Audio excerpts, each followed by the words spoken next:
నమస్తే ఫ్రెండ్స్, పైన గ్రీన్ మేమైతే కనిపిస్తుంది, కింద దొండకాయ తోటకు కనిపిస్తుంది. వచ్చాము. చూడండి, దొండ తోట చాలా పెద్దది ఉందన్నమాట.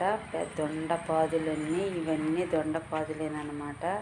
మేమైతే దొండకాయలు కోసుకోవడానికి వచ్చాము.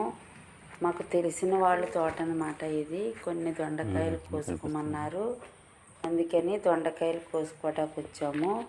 చూడండి ఎంత పెద్ద తోట ఉందో. ఈ లేత దొండకాయలన్నీ వేరి కోతున్నాను అన్నమాట. ఈ దొండకాయలతో అయితే చాలా రెసిపీ చేసుకోవచ్చు. దొండకాయ ఫ్రై, దొండకాయ కొబ్బరికాయ ఫ్రై ఇవన్నీ చేసుకోవచ్చు. కానీ మా పిల్లలైతే దొండకాయ కర్రీ వండితే తిన్నారనమాట. నేనైతే దొండకాయ ఆవకాయ పెడదాం అనుకుంటున్నాను. అందుకే మంచివన్నీ ఏరి కోతున్నాను అనమాట.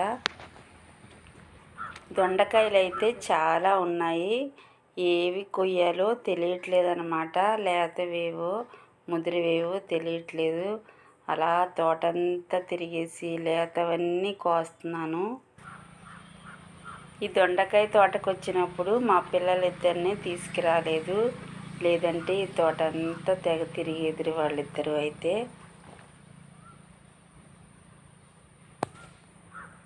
ఈ దొండకాయ చెట్టు చిన్న కొమ్మ పాతితే మంచిగా వచ్చేస్తుందంట. ఇవన్నీ కూడా కొమ్మలే పాతారంట వీళ్ళు కూడా. ఈ పాదులన్నీ చాలా పెద్ద తోట ఉందన్నమాట.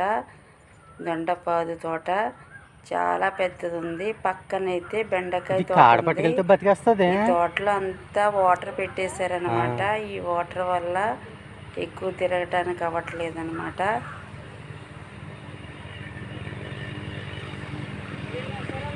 నేనైతే ఈ తోట అంతా తిరిగేసి లేత దొండకాయలన్నీ కోసాను. చాలా బాగున్నాయి దొండకాయలు అయితే.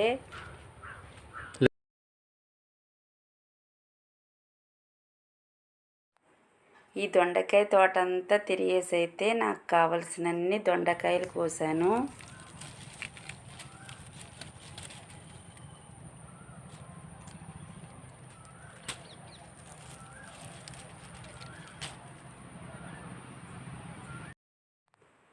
దొండకాయలు కోసుకుని ఇంటికైతే వచ్చేసాం. చూడండి ఎన్ని దొండకాయలు కోసానో. ఒక బుట్టడు దొండకాయలు కోసాను. ఈ దొండకాయలతో దొండకాయ పచ్చడి పెడతాను, దొండకాయ ఫ్రై చేస్తాను. అవి కూడా వీడియోస్ పెడతాను, ఫుల్ వీడియో చూడండి.